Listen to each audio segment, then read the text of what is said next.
igihe tugezemo hari abantu baseseye, ariko iki nico kigeze kugira ngo basakwe. Bagiye gusakwamo, nibamara gusakwamo abantu twahamagawe aho uri hose.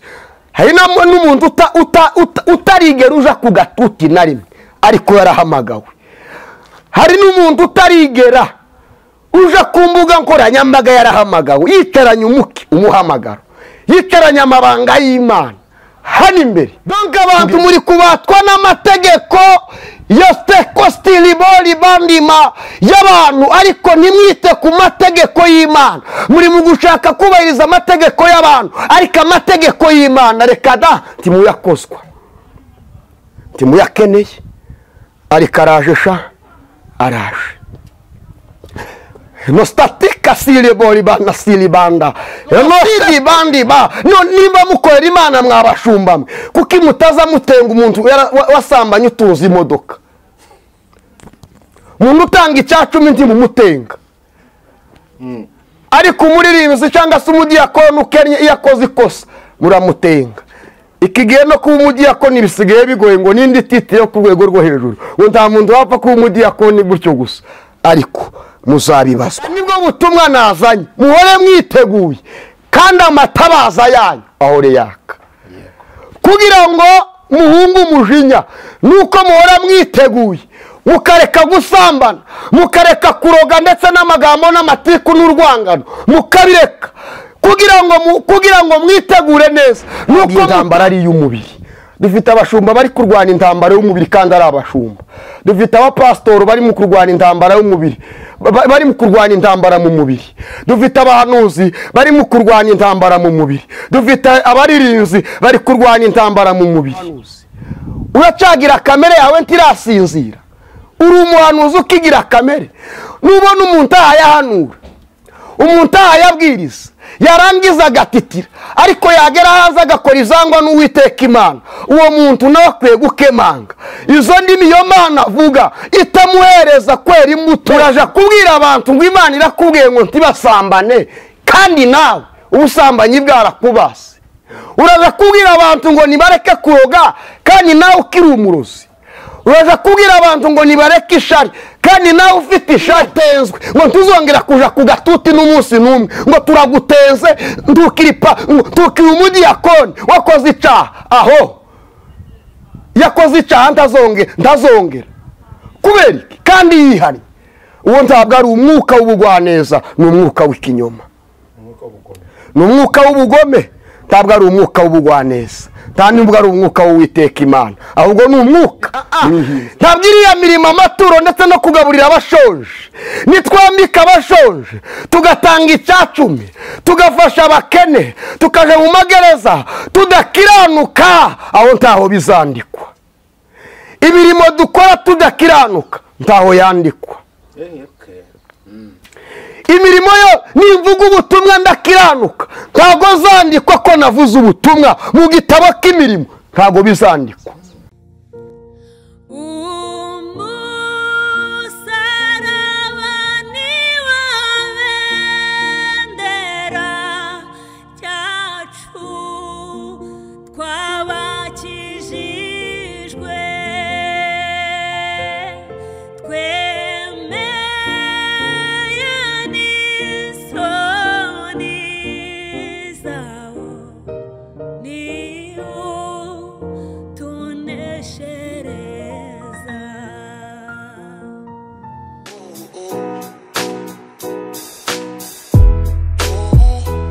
Uwabuze umuranga yaheze iwabo kugira ngo ibirori byawe bigende neza, bise neza, bisabe ibintu bitandukanye, ariko byose ababijemo baguye isari, inzara ikabica, biba bitaye agaciro. Emmanuel Catering Service twakuzaniye igisubizo, aho dutekera ubukwe, ibiterane, amahugurwa, inama n'ibirori bitandukanye.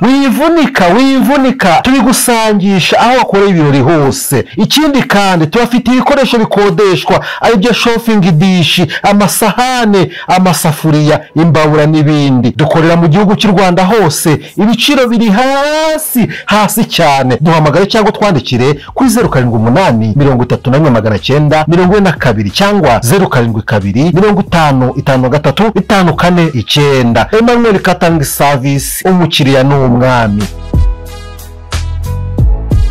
Ko mwese mumeze neza kandi muri amahoro, mwese mudukunda kandi mugakurikira ibiganiro byose bica ku Musaraba TV. Reka tuvuge ngo ineza y'Imana nibane namwe kandi umugisha w'Imana ubumeho ndetse n'abanyu bose hafi na kure mu bice bitandukanye muherereyemo, amajyaruguru, amajyepfo, iburasirazuba n'uburengera bwabyo. Reka mwese twizere ko muri amahoro, ariko kandi mwese tubahaye n'ikaze mu kiganiro cyacu cy'uyu munsi. Ndagushimiye wamaze gukora subscribe, ngusaba umugisha kwiteka Imana. Ariko nawe utarakora subscribe, reka mbwire ngo uyu ni wo munsi wawe kugira ngo ukore subscribe. Nta kindi bimaze no kugira ngo ujye ubana natwe mu biganiro byose tunyuza ku Musaraba TV kandi ujye uba uwa mbere mu kubibona. Ikindi rero nkunda kubabwira ngo nubona ikiganiro cyishimiye kora kiragufashije, kora gihembuye ubugingo bwawe, wibyiherana, bisangiza n'abandi. Turifuza yuko bose bamenya ukuri, kandi ukuri ni ijambo ry'Imana, ukuri ni Yesu. Yesu aravuze ngo nibamenye ukuri, ukuri niko kuzabatura. Nepo muvugana kuri mikoro ndi kumwe n'umukozi w'Imana, Prophet, umukozi muvuga butumwa byose naye Daniel. Amen. Turaho neza, turashima umwami Yesu. Tumeze neza, ndabona namwe mumeze neza. Bene data namwe mumeze neza. Ko ndabakurura mu mwuka nkabona mumeze neza. Ipepi igiye guhunga uburwayi. Pepi igiye kuguhunga ufite ikibazo. Ube maso. Donc aha niho tuvuganira n'Imana. Tugiye kuvugana n'Imana. Tugiye kubwira Imana ikiza uburwayi bwawe. Tugiye kubwira Imana ikemura ibibazo byawe. Kubera iki? Nuko tumeze neza. Bugingo ni buzima ndabibona. Bugingo ni buzima. Bugomba kuba buzima. Hari umuririmbyi wavuze ngo buranahenda, buri ubugingo burahenda. Nta faranga wamba ngo nguhe ubugingo ntizakunda. Nta faranga waheza Imana niba utanga kugira ngo iguhe ubugingo. Rero burahenda cyane, bumeze neza.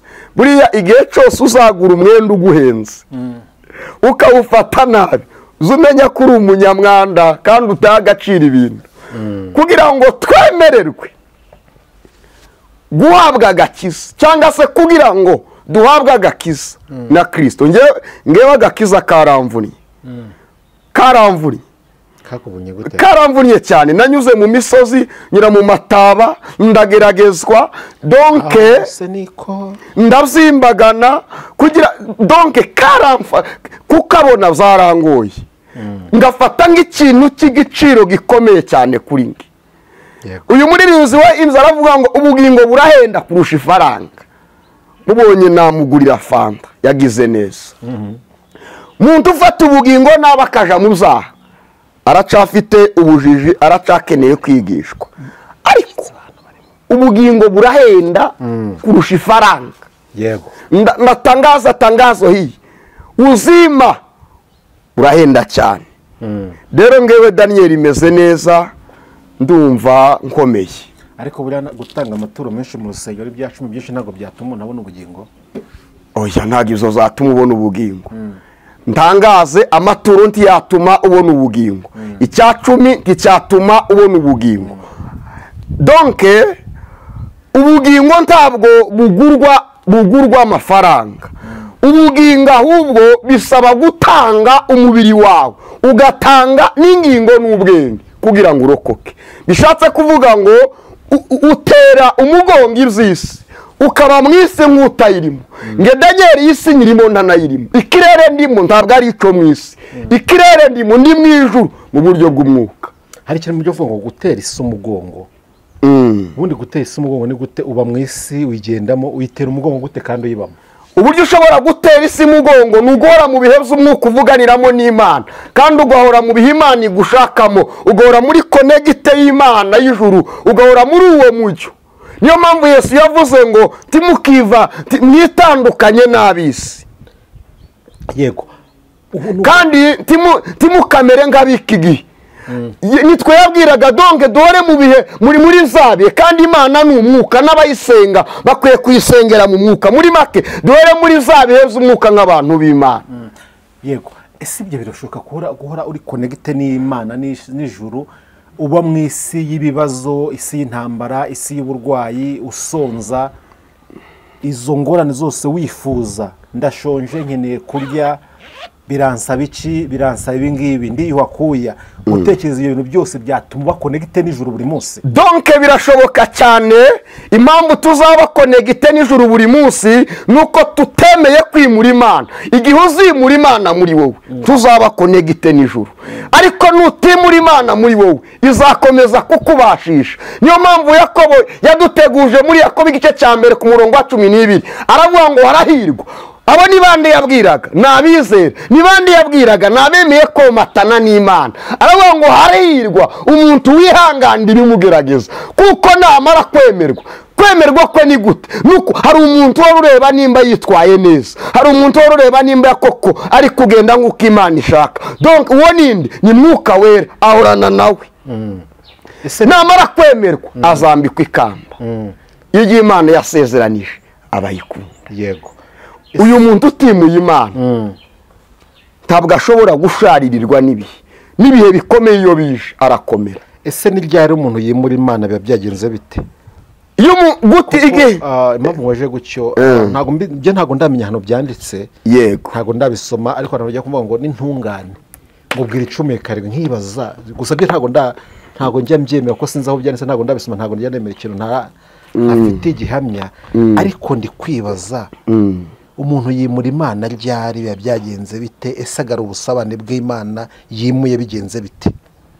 Cambere donc umwana mu rugo, igihe cyose umubyeyi wese anezezwa nuko umwana mwumvira. Shatse kuvuga iki? Igihe ushobora kwimura ubusabane bwawe n'Imana nuko utumvira Imana.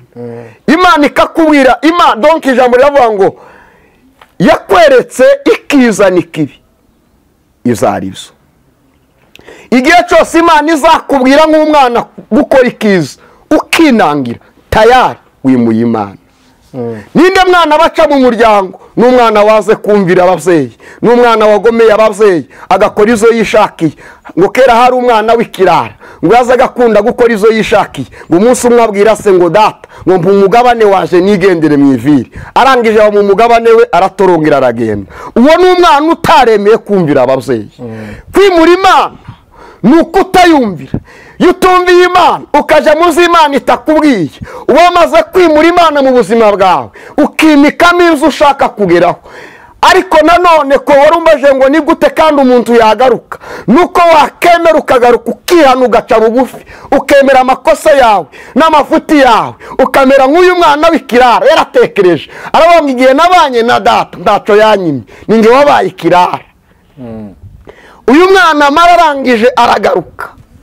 Agarutse kandi saramwakira. Uku niko umuntu wimuye Imana yo yongeye kugaruka, Imana iramugarukira. Umuntu yimura Imana kubera kwanga kumvira Imana, kwanga kuyoborwa n'Imana, akemera kuyoborwa n'amafaranga, kwanga kuyoborwa n'Imana, akemera kuyoborwa n'itaje Imana yamuhaye, kwanga kuyoborwa n'Imana, akemera kuyoborwa n'ubusambanyi, kwanga kuyoborwa n'Imana, akayoborwa n'ikiyobyabwenge kigiye gitandukanye.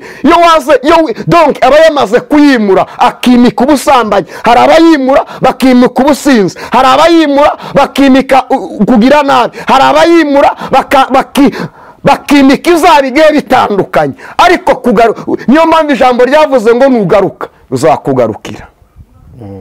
Ariko abemeye kugaruka, Imana ni nyembabazi. Bantu, Imana ni nyembabazi. Ariko zankunda kuvuga ngo hari igihe kano gahe k'imbabazi igihe kizagera karangire. Nukuri kazarangira. Wenda turacafite amahirwe, ziracyahari. Nugaruka arakugarukira, ariko nutagaruka umenye ngo ubasha kuba wapfira muzaha. Kutumvira Imana, Imana irimuka. Niyo mpamvu ijambo ryavuze ngo nta mugaragu wabasha guceza abami babiri, ngo yakunda umwe akababaza undi. Yego. Yesu yaje gushaka icyari cyarazimiriye, nizo ntego za Yesu. Yego. Yaje gushaka icyari cyarazimiye. Ese Daniyeli uri umuvugabutumwa ukaba n'umuhanuzi, ariko reka tujye mu gice cy'ivugabutumwa uri gukora n'ubu ngubu uri gukora. Yego. Intego y'ivugabutumwa ni iyihe? Intego y'ivugabutumwa ni uguhindurira abantu kuba bigishwa ba Yesu. Niyo ntego yacu, ni ukubwiriza ubutumwa bugahindura abantu, bukavana abantu muzaha bagahindukira. Amen. Niyo mpamvu Yesu yavuze ngo, yabwiye intumwa ngo nimugende ahantu mugera bakabaha akazi washize umugisha, ariko nibatabaha akazi mukubite hasi mu birenge zanyu muri uwo mudugudu mukomeze. Sibyo? Bishatse kuvuga iki rero? Icyo twaremewe, icyo twahamagariwe ni uguhindurira abantu kuba bigishwa ba Yesu, bahinduke bave mu zaha, bave mu ngeso mbi, abasambana babireke, abatizera bamwizere. Nico twahamagariwe nta kindi. Abatwumvira bemera bakumvirira ijambo, niko ndumva ndi gufashwa. Haleluya. Amen. Niko Nyamutunzi, niko Aburahamu yabwiye Nyamutunzi ateye komantere ati nyabuneka Nyamutunzi genda ungerera kwa bene data ubabwire bareke kwitwara nabi kugira ngo batazaza ngahandi. Nyamutunzi aramubwira ngo abo ngabo baye bitwara nabi bene so nibatumvira intumwa n'abahanuzi nabo bazagusangaho. Twahamagaye kugira ngo tugire gute? Kugira ngo tubabwirize ubutumwa, babashe kwihana, babashe gukizwa, bahinduke nabo abizera, bahinduke kuba bigishwa abandi ba Yesu. Nico twahamagariwe, ariko nibanga bazaja mu muriro, bazatokombera. Yego. Iyo ni intego, imwe mu ntego y'ubutumwa bwiza bwa Yesu Kristo. Ese intego noneho y'ubuhanuzi yo ni iyihe? Intego kandi y'ubuhanuzi nayo ndayivugaho. Impamvu umuhanuzi ariho, umuhanuzi navuga ngo ni nk'izo kurya bigomba kugaburirwa abashonje. Umuhanuzi, icyo ubuhanuzi bumaze ni ugutanga, donc ni ugutanga ibyiringiro mu gihe bizatakaye, ni ukurema ibidahari bikaremeka. Umuhanuzi witwa Eliya yakenewe mu gihe cyari gikomeye, imvura yarahagaze, kandi nanone yari yarahagaze, nanone ari we uyihagaritse kubw'imbaraga z'Imana. Ariko Eliya asenze, umuhanuzi yari yasenze atabaje, imvura igira gute? Irongera iraboneka. Donc umuhanuzi atanga ibyiringiro mu gihe abantu babuze ibyiringiro. Donc umuhanuzi kandi atanga gukira mu gihe gukira kwabuze. Kubera iki? Muzo yahamagariwe nabyo birimo.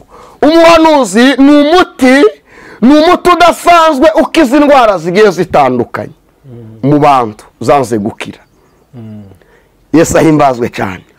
Yesu akimara kuza, donc Yesaya yaramuhanuye. Ndumva ari muri Yesaya igice cyaho cya 9 ku murongo wa mbere, muze kwasoma. Haravuga ngo nuko kuko agiye kuza, abantu mwari mwicaye mu mwijima mubonye umucyo, abantu mwari muri mu gihugu k'igicucu cy'urupfu mumurikiwe umucyo. Donc Yesaya yari umuhanuzi. Ubuhanuzi rero igihe ahantu hari umwijima bugomba gutanga umucyo, ahantu hageze amakuba butanga ubuzima. Nico umuhanuzi. Donc umuhanuzi arakenerwa igihe cyose, akenerwa ahantu hose, akenerwa ku mpera zose z'isi. Amen. Ubikira ndi kuja mu Misiri imbere na Joe Biden azaza mpamagara, Trump agiye kuzampamagara. Kubera iki? Ndakenewe mu isi yose, nkeneye muri Amerika kugira ngo ntange ubuzima aho butari. Nico nahamagariwe. Nkenewe mu isi yose kugira ngo ntangaze amakuru y'Imana, ntangaze iby'Imana, ntangaze ibyenda kuba, ndetse kandi ntangaze ibigiye gukemuka. Lisansi ndetse n'ibindi ubwenge butandukanye, ubundi ubwenge butandukanye buba bugomba kuba mu muhanuzi. Umuhanuzi udafite ubwenge birakwiye ko asubira ku isoko akabwira Imana ati Imana, mpa amakuru nimba ubuhanuzi mfite atari forode, kandi nimba ari forode antuka vrema nimba ari forode mpereza. hari n'ubuhanuzi bwa forode burahari, hari ubuhanuzi abantu bihimbamo, umuntu akazuka mu gitondo donke yabuze ikerekezo, donke nono aya ni nk'igihe isi y'imibereho turimo inanira abantu, yakunanira ukararutekereza ukararutekenika, ari n'ababwandika ku mapapuro bagatekenika, akamaza hano agatigita, tubonye umuhanuzi w'igitangaza. Kandi bano ni babandi azaza avuge ngo runaka arapfuye. Apfuye gute? Ubuhanuzi ntabwo butanga urupfu, ahubwo butanga kwihana ibyaha. Niyo mpamvu ijambo ryavuze ngo abafasi bariya mubona, ahubwo hahirwa bapfira mu mwanya. Umwuka atiye baruhuka imiruho n'imihati, ubundi nta mukiranutsi upfa, gupfa k'umukiranutsi ndi kubaho.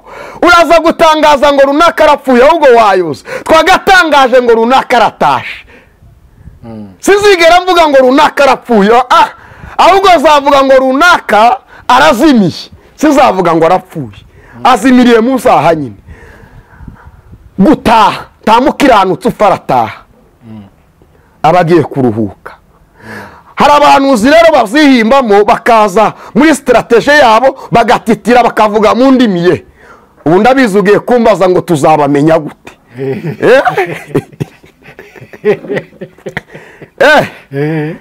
Dostatita libo stalibanga kosaliba dibo tandiba. Dostita elistakita. Akaza yihimbamo ibintu, akaza avuga ibintu atazi, nta naho yahamagariwe, nta naho yahuriye n'Imana. Reka tuvuge Imana twahuye nayo, twahuye n'Imana twambara ipataro y'ibiraka, Imana itwambika ku pataro turambara. Iratubwira ngo nimugende mu mahanga yose muvuge ubutumwa. Trump unyiteke, Joe Biden munyiteke, abari muri Amerika ndo ndatangaza ubutumwa hano tibuhaye mukurikira, ariko ndaje mu ndebe live, nahamagariye gutambutsa ubutumwa kagera ku mpera zose y'isi, Israel n'ahandi hose ndaje munyiteke. Ngo kutaye uvuga icyongereza uzakivuga, ngo kudaye uvuga ngo igifaransa uzakivuga, uzavuga mu rurimi wumva. Undisha Bwana sifiwe. Ndumva ikirere ndimo gitandukanye. Lostatita libasika tandibanga, losita liboriza la metandiba, tandikosta tilibanga egome. Haleluya! Igihe kirageze kugira ngo Imana ikubure bano bantu baje kwihimba mitari izabo, na nibo batoza umurimo w'Imana. Haleluya! haleluya. Nibo batoza umurimo w'Imana. Turi mu kuvuga ubutumwa, umuntu akama yandika komanteri, ariko nawe abari mu mubiri ngo mwese muri bamwe. Ntago wagenzuye, kandi ijambo ryaravuze ngo mugenzuze umwuka iteka. Ni bamwe gute wabigenzuye? Kurasanga Daniel ndi bamwe n'abariye. Naragusengeye, twarasenganye, wamara ukavuga ngo bose ni bamwe, waravangiwe. Genzuza umwuka iteka. Ntabwo uriya wavangiwe ameze nk'undi, ntabwo uriya ameze nk'undi, turatandukanye. Wowe urasabwa kugenzuza umwuka iteka. Yego. Ariko si Daniel kuvuga mu ndimi byerekana ko umuntu ari umuhanuzi? Oya, hari n'abazirepeta no mu mashuri muri theology baraziga. Baraziga cyane. Hari ishuri regeze nshaka kuja kwigamo, mpageze nsanga bigisha kuvuga mu ndimi, mpita mpunga ndavuga ngo izanje nazigishijwe n'Imana sinaguma mutanyoza. Kuvuga mu ndimi ubundi niki? Reka mbabwire. Kuvuga mu ndimi z'ukuri, ubundi umuntu avuze mu rurimi, mu yandi magambo bari kuganira n'Imana, abari kuvugana n'Imana. Kutuvuga mu ndimi tuvuga iki Imana ikweretse. Ibyo nigiye kubaza nti izo ndimi ko muzivuga, tumenye ibyo mushatse kuvuga, ubundi tuzabwirwa n'iki byo mushaka indimi ziterekana icyo izo ntacyo zimaze. Umuhanuzi uvuga indimi zitagira icyo zimaze ntizakungura itorero, nize zimunezeza ku giti ke, yarepesi zimunezeza ntacyo zamarira itorero. Itorero ninde? N'abantu baye barimbuka. Vuga mu ndimi muvuga icyo Imana ikubwiye, vuga mu ndimi mutangaza icyo Imana ikubwiye. Honostatika sile bori ya silibanda, n'ubumvuganye n'Imana. Honostatiko edibanga egome, zalibo talika silibanda. Vuga mu ndimi mutangaza amakuru y'icyo Imana ikubwiye, apana kuvuga mu ndimi wamara ngo ntacyo neretswe. Hari abantu bavuga rige twegeze dutaramana n'abantu, abantu bazamuka mu rurimi baba bazamuka mu rurimi amavuta aramanuka ndavuga uti Imana ikoze igitangaza abantu batangira kuzamuka mu rurimi abantu batangira kumanuka mu ndimi undi arabaza ati dusoje ninde muntu wagize icyo yerekwa mbona bose baranuma nta muntu wumvishe ijwi ry'Imana mbona bose reka da none izo ndimi ntiziteye kuzibazaho iyo sambuti yaje mwateraga izo ndimi ziteye amakenga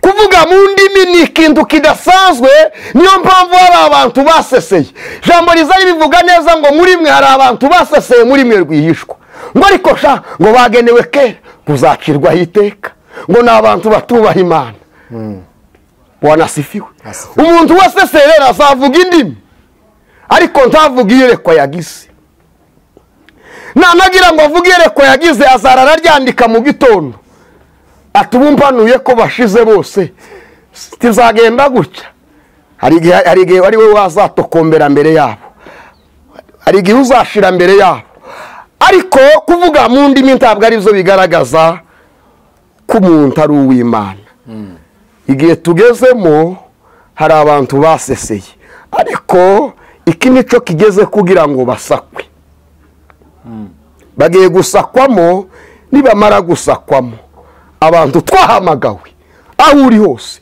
hari n'umuntu utarigera uja ku gatuti na rimwe ariko yarahamagawe hari n'umuntu utarigera uja ku mbuga nkoranyambaga yarahamagawe yicaranye umuhamagaro yicaranye amabanga y'Imana hano imbere tugiye gukora umurimo w'Imana mu buryo bukomeye hapa mbele tutatumikia kazi ya Mungu hapa mbele tutatumika tuzakora akazi k'Imana kagiye gatandukanye mutuze gusa Imana igiye kubikora ariko kandi bamwe baseseye Imana izigenda ibacomora ariko ngatangara Imana iramucomoye iranamwanitse isi yose iramubonye yagaruka yatera haleluya ngo amen ataranihana mukanguke bene data twajwemo mu makanisa twajwemo impande zitandukanye ariko hari nk'igihe nzaba bishop w'isi yose kandi mu bitega amaso bizaba nze mpagarara ntangaze kandi mumenye ngo igihe kiraje kugira ngo intama zirobanurwe hamwe n'ihene intama zije ukwazo ihene nazo zije ukwazo ico warumbashije umuntu uvuga mu ndimi wese ntabwo ariko ari umutumishi basigaye baziga mu mashuri basigaye banazirepeta ubundi reka nkubwira ikindi umuntu uvuga mu ndimi nyawo ururimi avuze nonaha ntabwo ari rwo akomeza kuvuga ruhora ruhinduka ese undi ururimi rumara iki abarwumva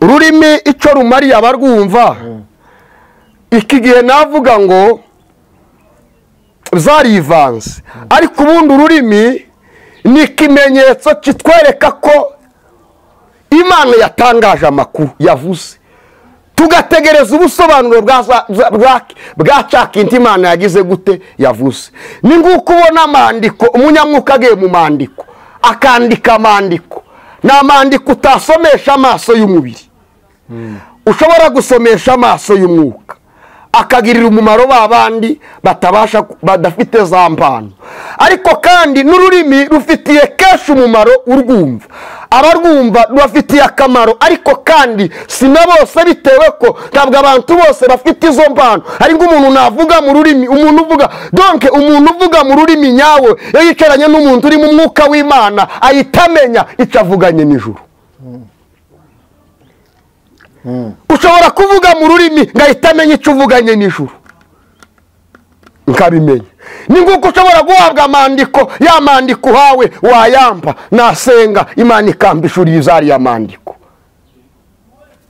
bishatse kuvuga ngo ntabwo abantu bose bafite izo mpano zo kumva icyo mvuze ngiye mu rurimi ahubwo abadafite izo mpano zo kukimenya nimutegere nimba mwizo ndimi mumbaze icyo neretswe naje nkibabwire namwe mugisobanukirwe utakitubwira ndakibabwira utakitubwira ntabwo buriwe oya ngomba kukibabwira aba ari itegeko ni ngombwa none ndavuga mu rurimi gute kandi ntari kuvugana n'Imana nizo narepese se uwabirepese arakibura haleluya amen haleluya ngaje nta diporome mfite ngaje ntabwo nize amashuri y'imirengera ariko ijambo ryaravuze ngo izahishwa abanyabwenge yagize gute yabyiritse abaswa izahishwa abanyabwenge nimutegere rero nizaza aja mu ndimi muze mumbaza kabone nubwo waba ufite lisansi ntiwamenya kubisobanukirwa nzaza ngusobanurire ahantu tuzi tubane neza tujane mu ijuru ariko bariya bazirepeta ashobora kurepeta ibyo umunyamwuka yumva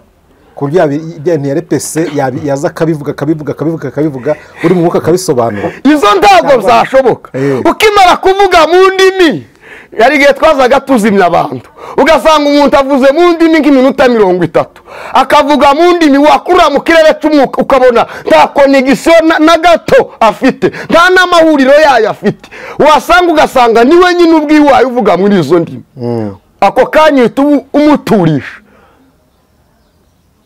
amen haleluya uhita umuturisha kubera iki ni abari mu kuyoza abantu rero ntabwo zashoboka ko umuntu uri kuvuga mu ndimi ya repese ntizakunda ni nguko waba uri kuvuga icyongereza ni nguko wavuga icyongereza tuzi icyo bivuga tuzi icyo nawe ni ibintu yirepeteye byiwe ahubwo namufata nk'umuntu ufite ikibazo cyo mu mutwe si byose ntabwo yuzuye ntabwo ari muzima ayavuga ibintu bidafite umumaro ahubwo bene uwo nawe yagenewe kera kuzacirwaho iteka yego urakoze cyane ubundi twe kera tukiri abana jesi narizi ko navuze mu ndimi je binatinze zaragoranye cyane natangiye gukorera imana ikazimbwira ngo mwana wanje nzagwanaye kuvuga mu rurimi rusha kabona numvaga nta n'ibyo nkeneye umunsi umwe naraye mu masengesho naraye jenyine ndarasirimba ijoro ryose ndazibuka nari Bukavu naraye mu cyumba cy'amasengesho ndasenga ndatarama ndasenga tangira kumva umuntu ayavuga mu kirimi ntumva nkumva ndahayasobanurira akambwira ngo biriya avuze ni gutya na gutya ni gutya na gutya naje kuza kwisanga naje rwa rurimi ariko navuze mu rurimi ndahandi hantu ndari muri iyi si ndimo donc ntago nari ndi kuri buno butaka nari nagiye ahandi urwo rurimi ntangira kuruvuga naruvuga nkanasobanukirwa ndasobanukirwa rwaza nkanasobanukirwa ngumva n'ubusobanuro bwabyo nza kwisanga muri ico kirere donc nuzumva mvuze mu rurimi simba ndi hano mba nagiye ahandi ntabwo abara umuntu uvuga mu rurimi akiri kwa buno butaka yumva kiri hano donc ntaba gihari ntabwo aba ururimi rw'Uwiteka uvuga mu rurimi abanyamwuka musobanukirwe wamaze kugenda uwageze mu kindi kirere kabone nubwo bagukubita urusasu ntabwo warwitaho kubera iki Stefano bamuteye amabuye ntiyayitaho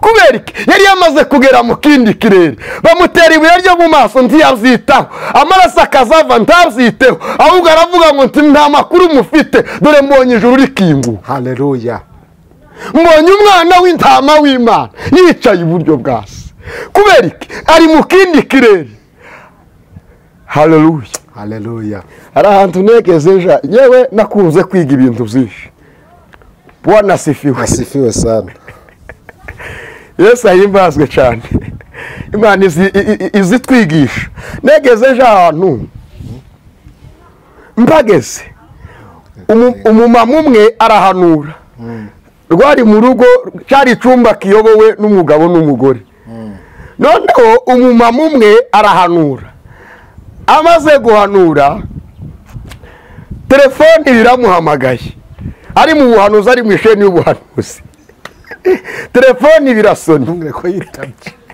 telefone imaze gusona ahita akafata telefone aritaba ngo ndabuze ndi gusenga akomeza kuvuga mu ndimi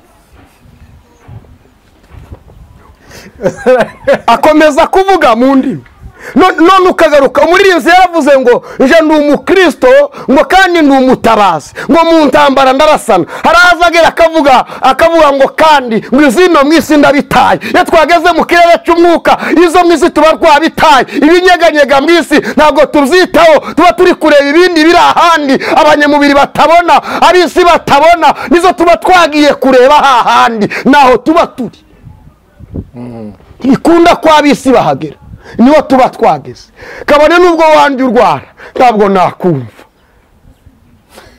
kabone n'ubwo wankubita urusha ntabwo nakumva, mba nagiye, mba namaze kwiyambura umubiri upfa, mba namaze kwambara kudapfa iteka. haleluya haleluya haleluya Yesu ahimbazwe cyane, haleluya Yesu ahimbazwe cyane. Tuvuge cyane ngo amen, amen tuvuge cyane ngo amen, amen tuvuge cyane ngo amen. amen. Ugasanga umuntu aragusengeye, yaba ari kugusengera ukabona ari mu kujagarara, ugasanga umuntu ari mu ndimi yavuze mu ndimi, telefone iramuhamagaye agiye gufata telefone, cyangwa se ukabona agiye kuyikupa, ari mu mavuta bamuhamagara akaja gukupa telefone. Ubuga urahari ibintu zarivangavanze, abantu bafata iz'umubiri bakabihuza n'iz'umwuka kandi ntaho bihurira. Ariko mukanguke, twajwemo bene data, twajwemo ni mukanguke, twajwemo ni mukanguke, twajwemo ni mukanguke.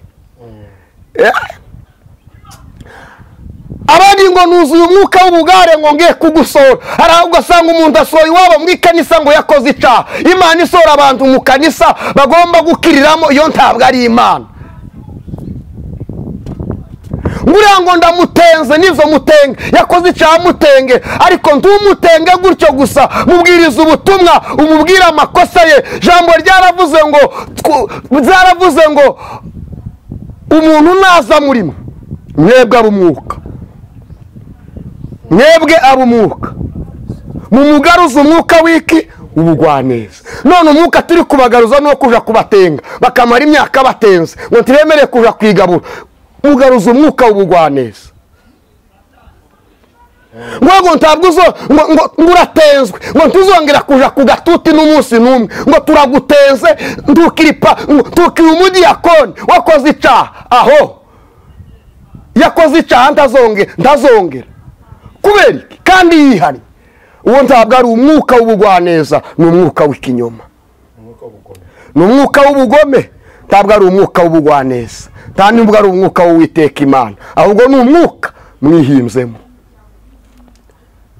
Dostita edikista libo libatandibanga lande statiko libosika shaida stiliba talali talibo libakandiba zeno tatista egome lala zala belibo kota libanga. Uwo ntabwo ari umwuka w'Uwiteka, ni umwuka w'ikinyoma uri kubwira abantu kubatenga aho kugira ngo mubabwirize ubutumwa bihane. Amen. Uzi ko Petero yagendanaga inkota, ariko ngo arayisora agiye kwica umuntu. Yesu aravuga ati Petero humura, reka ibyo, ntabwo iyi ntambara ari iy'umubiri. Dufite abashumba bari kurwana intambara y'umubiri kandi ari abashumba. Dufite abapasitoro bari mu kurwana intambara y'umubiri, bari mu kurwana intambara mu mubiri. Dufite abahanuzi bari mu kurwana intambara mu mubiri. Dufite abaririnzi bari kurwana intambara mu mubiri. Ugasanga umuntu zabibabaza, ugasanga umuntu agiye muri korari akagenda azindutse, akavuga ngo reka nzinduke kugira ngo perezida atagira gute atanyibazaho. Akagenda kuri ico ngico, ariko ntagenda avuga ngo nindamuka nkereye umurimo wa data arampana. Donc abantu muri kubatwa n'amategeko yostekostiliboli bandima y'abantu, ariko nimwite ku mategeko y'Imana. Muri mu gushaka kubahiriza amategeko y'abantu, ariko amategeko y'Imana reka da timuyakozwa, timuyakeneye, ariko araje sha araje. Nostatika siliboli bana silibanda nostatita edikosta egaye. Mwemerera Imana. Ugasanga umuntu agize imyaka 40 mu idini ari muri ADPR, ariko kubahiriza amategeko y'Imana zaramunaniye, yubahiriza amategeko y'idini gusa. Aho ni habari, ariko nimudahindukira muzorimbuka. Cyo warumbajije nakigusubije. Yego. Kindu cyose wibaza ukimbaze, ndumva moto imeshuka mahali hapa. Moto zinashuka. Nostatika silebolia totita eliboti stalibanga elolasidi bandiba. Nimba mukorera Imana mwabashumba, kuki mutaza mutenga umuntu wasambanye utuzi imodoka. umuntu utanga icya cumi ntimumutenga ariko umuririmbyi cyangwa se umudiyakoni ukennye iyo akoze ikosa muramutenga. iki gihe no kuba umudiyakoni bisigaye bigoye ngo n'indi titire yo ku rwego rwo hejuru ngo nta muntu wapfa kuba umudiyakoni gutyo gusa, ariko muzabibazwa. ariko se iki kintu cyo gutengwa niba umuntu yakoze icyaha gutengwa ntabwo byemera? gutengwa gute? amaraso ya Yesu Kristo ntacyo yaba amaze, imbabazi z'Imana ntacyo zaba zimaze. nimba ijambo ry'Imana rivuga ngo mumubwirane umwuka, mumugaruze umwuka w'ubugwaneza, kuki umugaruze umwuka wo kumuzirika? ahubwo wowe mubwiriza ubutumwa ndetse kandi umube hafi, umuhumurize, umwegere cyane. na Yesu ubwe yataye 99 aja kureba ya yindi yazimiye. ninde mushumba uri kujya kureba yazimiye? ahubwo muri gukomeza kuzizimiza, ariko naza azabibabaza. tureka abantu bakora ibyaha? oya, simvuze ngo mureke abantu bakora ibyaha, ntabwo turi kubwira abantu bakora ibyaha, ahubwo abantu nibakire Kristo, ndetse kandi abantu be kuguma kuboha abandi bababohesheje amategeko adafite ashingiye. kuvuze ngo nta muntu ufite imodoka bajya batenga kandi yasambanye, ni ukubera iki? nuko agura amakote y'abashumba. nuko iyo bagiye kubaka urusengero atanga imiryango, nuko atanga ifaranga zihagije bakubaka urusengero. donke abantu b'iki gihe gutakaza iby'umwuka ntacyo bibatwaye, ahubwo ntibashaka gutakaza iby'umubiri. iby'umwuka bitakare ntacyo bibabwiye, ahubwo iby'umubiri ntibitakare. niko abantu b'iki gihe bagize gute bashaka, nta nicyo bifuza. kariya gakiza k'imibare nako bireze n'imibare, nimba n'imibare, imibare urabara ukavuga uti ariko hariya nakosheje mu mibare, ariko bo iz'Imana nta gace na gato babihereza, bita ku nyungu zabo, ariko bazatokombera, batarungura, muzarungura. ryari? iherezo rya byose riraje, bazarungura. igihe cyabo cyo kurungura kiraje, ubwo Yesu aje bagiye kuja ahantu habi. kurungura no kugira gute? ni ugushya. ni Luka ya Kiswahili. ni Luka ya Kiswahili. ese uyu munsi hakorwa iki kugira ngo abo bantu nyine batazashya? bakore gute? kuko iyo uvuze ngo bazashya ukumvishe wavutse, ntabwo nzi igihe wavukiye, ariko wavutse bavuga ko Yesu aje. n'uyu munsi baracyavuga ko Yesu aje. Yesu azaza ryari? byo kugira ngo ace ibyo bintu biveho. yego, kuko yego, umuntu nabyumva avuga ati abo bantu bazabona ishyano kubera ko bakora bino. yego, ahita akubwira ati njye nabayeho bavuga ko iryo shyano rizaza. yego, uri kumva nawe bavuga ko iryo shyano rizaza. none rizaza ryari? ubwo ushatse kumbaza ngo Yesu azaza ryari? nta muhanuzi urazerekwa nari numva, nta mupasitori urazerekwa nari numva, nta mubishopu urerekwa igihe Yesu azazira. ariko ibimenyetso yatanze byo kuza kwe, niko umuririmbyi yavuze, zamaze kuboneka. ariko yaravuze ngo muhore mwiteguye. na nibwo butumwa nazanye, muhore mwiteguye kandi amatabaza yanyu ahore yaka, kugira ngo muhunge umujinya. nuko muhora mwiteguye, mukareka gusambana, mukareka kuroga ndetse n'amagambo n'amatiku n'urwangano, mukabireka, kugira ngo mwitegure neza, nuko mutandukana n'ikizira icyo ari cyo cyose, nibwo muzaba mwiteguye neza. ariko Yesu aza buri munsi. Yesu Kristo aza buri munsi mu buzima bwacu. aza impamvu n'ubu yaje, ari mu kubabwira ngo nimwihane, ari mu kubabwira ngo nimuhindukire, ari mu kubabwira ngo mureke ibyaha, nimureke ibyaha, kuko yaduhaye konegite. donke turamufite, turamugendana bamwizeye. yego. kandi ikindi, nubwo impanda itinze kuvuga, ariko urupfu narwo ruratwegereye. urupfu rwakugezeho, impanda yawe iba yavuze, impanda iba yakuvugiye. muri make ntabwo uba uzagaruka ngo wihane, biba byarangiye nimba warakoze. twe turi kuvuga ku ku nyungu cyangwa se ku cyo ijambo ry'Imana rimariye abantu cyangwa se umusaruro w'ijambo ry'Imana n'ubuhanuzi, tusanga ko akenshi ubuhanuzi nk'uko bitubwiye akamaro kabyo kambere kugira ngo byungure itorero. Yego. Tujya ku kintu cy'indimi tubwira ati nyamara umuntu muzumva avuga indimi ko ntavuge icyo bisobanuye. Ati ntabwo ari umuhanuzi. Agomba gukemanga, bagomba kumukemanga. Ako se donc ni mu muntu hari umuntu wegeze umbwira ndatangara cyane kandi yari umuhanuzi. Yikoraga ibintu bitameze neza kandi ari umuhanuzi. Nubwo atari ko kucuhanura ariko ugakomeza ukora n'utu tujeste nk'utu tw'abantu b'abapagani ubiterwa niki. Arambwira ngo abo umupagani abo umukristo ngo nta muntu utagira kamere. Niko yashubije ndatangara. Uracyagira kamere kandi uri umuhanuzi. Uracyagira kamere yawe ntirasinzira. Uri umuhanuzi ukigira kamere. Nubona umuntu ayahanura, umuntu ayabwiriza, yarangiza agatitira, ariko yagera haza agakora izangwa n'Uwiteka Imana, uwo muntu nawe akwiye gukemanga. Izo ndimi iyo Mana avuga itamuhereza kwera imbuto ni Imana yihe. Ni Imana yihe. Birakwiye ko ubutumwa tubwiriza dusa nabwo. Nimba nkubwira ngo ntugasambane nyamara inyuma ya mikoro ngaja gusambana, ntabwo ari Imana mbaye mvugira. Mbaye ahubwo mvuga izanje ntabwo abari iz'Imana. Ntabwo abari iz'Imana. Ntabwo uzakunda ko ntabwo uzakunda ko wampereza ubu naguha iri cupa ry'amazi ryose ngurinywe kandi naje mfite inyota. Ijambo ryaravuze ngo kunda mugenzi wawe nguko wikunda.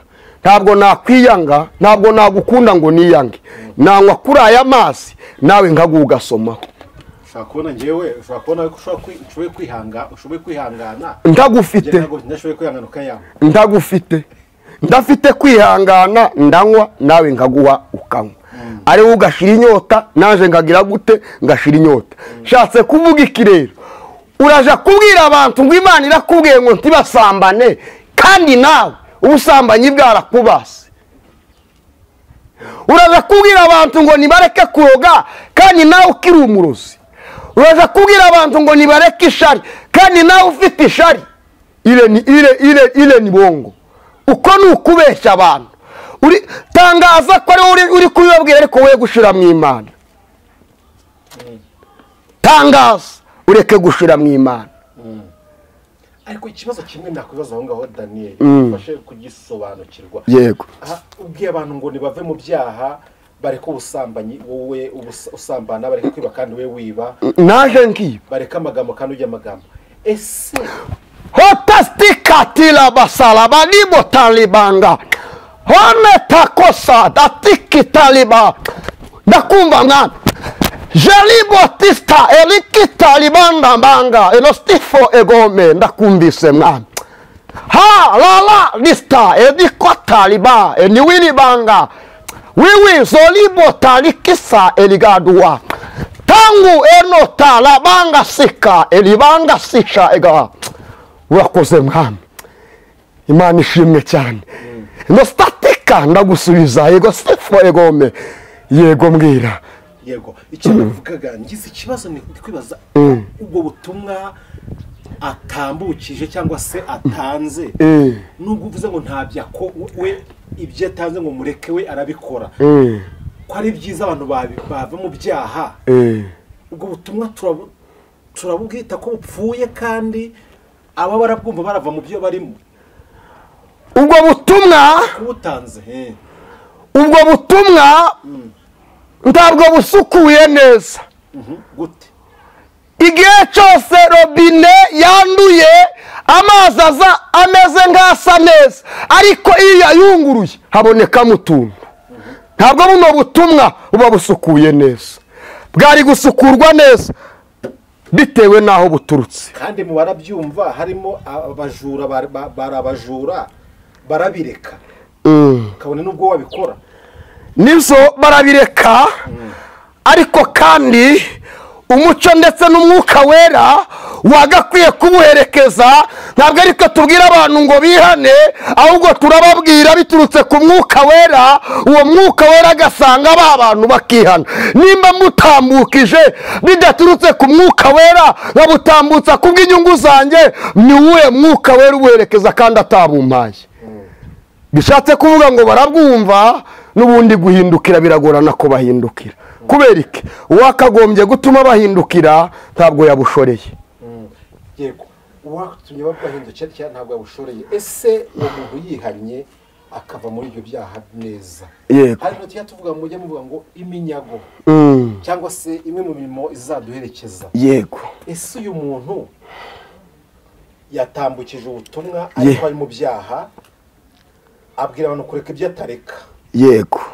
Ku munsi w'urubanza ko byagiye mu minyago bagiye mu yabyaje ubutumwa bwiza. Yego. Ese iyo mirimo yakoze kandi igaragara abantu baretse ibyaha, bavuye mu byaha bakurikira Kristo. Ndi kwibaza kino kibazo n'umuntu wese yakibaza. Ku munsi w'urubanza iyi mirimo ntabwo ushobora kuzamucungura, kabone nubwo yari akiraniwe, ariko iyi mirimo kubera uburyo ari myinshi ikamucungura akabona ubugingo atagomba kububona. Reka ntangaze kino kintu, ntabwo tuzacungurwa n'imirimo, ntabwo tuzacungurwa n'amategeko ndetse n'ibindi. Tuzacungurwa no kwizera amaraso ya Yesu Kristo yamenetse akaducungura. Tuzacungurwa, muri make tuzakira. Reka mbivuge muri aya magambo, tuzakira gukira nitwemera kureka ibyaha tugahindukira, tukemera kuba icyaremwe gishya, nibwo tuzabaragwa b'ubugingo. Niyo mpamvu watanga iyo umbaza ngo utanga icya 12, ntabwo iriya mirimo amaturo ndetse no kugaburira abashonje, nitwambika abashonje tugatanga icya 10, tugafasha abakene, tukaja mu magereza, tudakiranuka, aho ntaho bizandikwa. Imirimo dukora tudakiranuka ntaho yandikwa. Imirimo yo nimvuga ubutumwa ndakiranuka, ntago zandikwa ko navuze ubutumwa mu gitabo k'imirimo, ntago bizandikwa. Uyu munsi ntabwo zaba nakoze, ntabwo Imana izandika ngo Daniel yakoze, ntabwo bizandikwa. Kubera iki? Nabitanze ndakijijwe. Umushumba nahagera ku ruhimbi akayobora intama adakijijwe, uwo murimo yakoze nubwo yaba yarawukoze imyaka myinshi akawusaziramo atarigeze akizwa, ntaho zakwandika. Sawuli yakoze imyaka myinshi ariko ntiyandikwa. Imirimo dukora kandi yayoboraga Abisiraheli, abategeka ngo mukore kino na kiriya, ariko ntabwo byanditswe. Kubera iki? Imirimo yose uzakora wongurikiye, nisi ugaburira abashonje, ufasha abantu, ukishyurira abana ishuri n'abandi batandukanye, ariko nisi abo uri gufasha bari gufashwa, ariko nimba uri kubikora udakiranuka nta ngororano uzahabwa na so wo mu ijuru. Yego, urakoze cyane. Turagenda tugana ku musozo w'ikiganiro cyacu. Ese aje mu byo bavuga ngo imirimo yose idakuranye urukundo nta gaciro ifite. Ndi kwibaza kino kintu Daniel. Yego, nta kibazo. Kozo uwo muntu twavugaga, imirimo ari gukora ari gufasha abakene, abifitiye urukundo bako bimurimo. Yego, agiye kubafasha, afashe asuye abarwayi, arabafashe kandi afite urukundo biramwakamo, yuzu urukundo arumva bishaka. Yego, agiyegeza hano bari kubaka inzu y'Imana, avuze ati nyama kubw'ibyo yampaye amabati igisenge cyose ndacyubakishije. Arumva abifitiye urukundo, arumva atanabikoze akumva nta mahoro afite. Yego, arumva atakoze umurimo w'Imana akumva nta mahoro afite. Yego, arumva atasuye abarwayi kandi nta mahoro afite. Arumva afite ibyo kurya, afite umufuka w'umuceri, arumva namara umufuka w'umuceri wenyine. Yego, nta mahoro afite. Akavuga ati reka ngabanye n'icyaka gishyira uriya waburaye, nibwo ndumva ntuje. Akabikora gutyo umva ko abifitiye urukundo. Ariko gisirisiri cyabyaye ndibye agasamana kisirisiri, agakora ibyaha kisirisiri, ariko agakora imirimo ngiye. Imirimo nkubwiye none akora ko yikorana urukundo, yandikwa hehe, ijya hehe? Iyo mirimo ntabwo yandikwa, kandi irimo urukundo. Irimo urukundo ariko ni urukundo uretse gato mu rukundo icya kabiri ayikora atihimbaza iyo mirimo yose yandikwa azahabwa ingororano zayo ari mu isi, ariko nta ngororano azahabwa nijoro. Azahabwa ingororano ze hano mu isi, ariko nta mugabane afite mu bwami bw'Imana, kuko ubwami bw'Imana bujyamo abantu bakiranutse batakoze ibyaha. Azahembwa n'isi ariko ntazahembwa n'Imana. Yes. Duniya, isi, niko ijambo ribivuga neza ngo bene abo ngabo bamaze kugororerwa ingororano zabo hano mu isi, ariko mu ijuru ntazihari. Kubera iki? Bafashije abakene baja gusambana, bakoze ibyaha, kandi ibyaha binukira Imana. Ntago wabana n'Imana ufite uwo munuko. No, ukwiye kuguma mu isi y'ibyaha ugahabwa ingororano z'isi, ariko nta ngororano z'ijuru uteze uzabona. Ubwo muntu azacuruza yunguke, azakora bizinesi yunguke, donc azabona edostakota libanga wanga ibihembo by'isi, ariko nta bihembo by'ijuru agize gute ateze. Yego, turagushimira. Ndumva gisobanutse. Kirasobanutse cyane. Danyeka tugushimire ku kiganiro cyiza tugejeje, twaganiye, kandi ibyo tuganiye nzi ko ari byiza kandi ari byo kungura itorero, ari byo kungura abantu baduteze amatwi. Danyeka ngushimire ku kiganiro cyiza duhaye. Murakoze cyane, Imana ibaha umugisha. Reka rero tukurekure, ariko nukuri ari abantu benshi basobanukiwe n'ibyo bajyaga bibazaho, abasobanukiye kandi babonye ibisobanuro by'ibyo bajyaga bibazaho. Niyo mpamvu ngo Daniel, Imana ikomeze kungure ubwenge bwawe mu izina rya Yesu Kristo. Amen. Murakoze cyane, nukuri ndazakiriye mu izina rya Yesu. Tutangiye tudasenze, ariko byacu byayisengeye, ariko ntacyo izi mpuguro ubu tutambukijemo hano buherekeshe isengesho kugira ngo ahari ahantu bubibwe izera imbuto 100, 200. Amen. Isengesho mu izina rya Yesu. Mana, mu izina rya Yesu Kristo turagushimiye, turaguhimbaza kubw'aya magambo tumaze kumva. Ni amagambo meza, ntabwo tuyavuze ku bwacu ahubwo ni ku bwawe. Ushimwe ko utambukije aya magambo kugira ngo akize imitima y'abantu, babashe gukira, babashe kwakira agakiza. Ureka abari baboshye baboke, abari babuze ikerekezo bakibone, abari babuze inzira bayibone. Mu izina rya Yesu Kristo bakire imbaraga z'Imana, bakire kubohoka, abari babaswe n'ibyaha bitandukanye bakire kubohoka, abibazaga byinshi bitandukanye bakire kubohoka. Ndasengera abarwaye indwara zitandukanye, ndasengera abari mu bitaro, ndasengera ababyeyi batwite. Mana Data, bakoreho imbaraga zibuza ababyeyi kubyara, ndazirukana mu mbaraga z'Umwuka Wera. Ababuze uruzaro, ababuze ikerekezo cy'ubuzima, ababuze inzira banyuramo, ababuze inzira, abafite amadeni, abafite ibibazo bigiye bitandukanye, ndatura ubuzima, ndatura ikerekezo, ndatura buri kimwe. Umuntu wese uko gukeneye kubwira ijambo yakire kubohoka, yakire impinduka mu izina rya Yesu Kristo. Urakoze Mwami. Nostati peliboli zalame tangua, nostakosa eshaidi stalibanda, menesta kota egome langasika, honestadi bolia, talasiko talibali gandama, nostiko belibo erashidi bolia, nostati taliganiba. Hallelujah. Zobidesta elibanga egome. Hallelujah.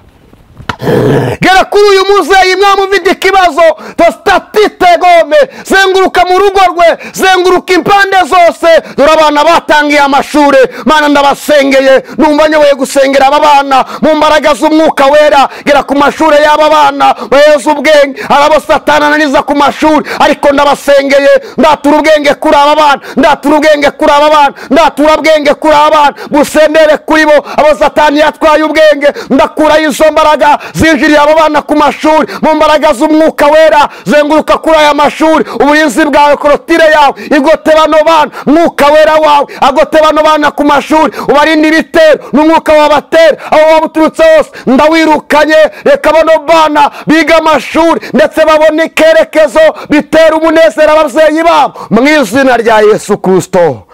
Abari abaswa babona ubwenge, bari babuze ikerekezo babona ikerekezo.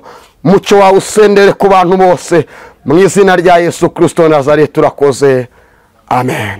Imana igumuca Daniel, murakoze cyane, amen.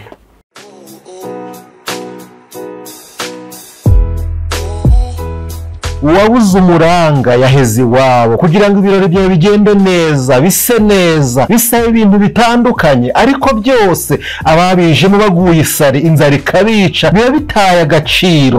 Emmanuel Catering Service twakuzaniye igisubizo, aho dutekera ubukwe, ibiterane, amahugurwa, inama n'ibirori bitandukanye. Wivunika tubigusangisha aho wakoreye ibirori hose. Ikindi kandi tubafitiye ibikoresho bikodeshwa, aribyo shopping dish, amasahane, amasafuriya, imbabura n'ibindi. Dukorera mu gihugu cy'u Rwanda hose, ibiciro biri hasi cyane. Duhamagare cyangwa twandikire kuri 078 31 942 cyangwa 072 50 53 54 9. Emmanuel Catering Service.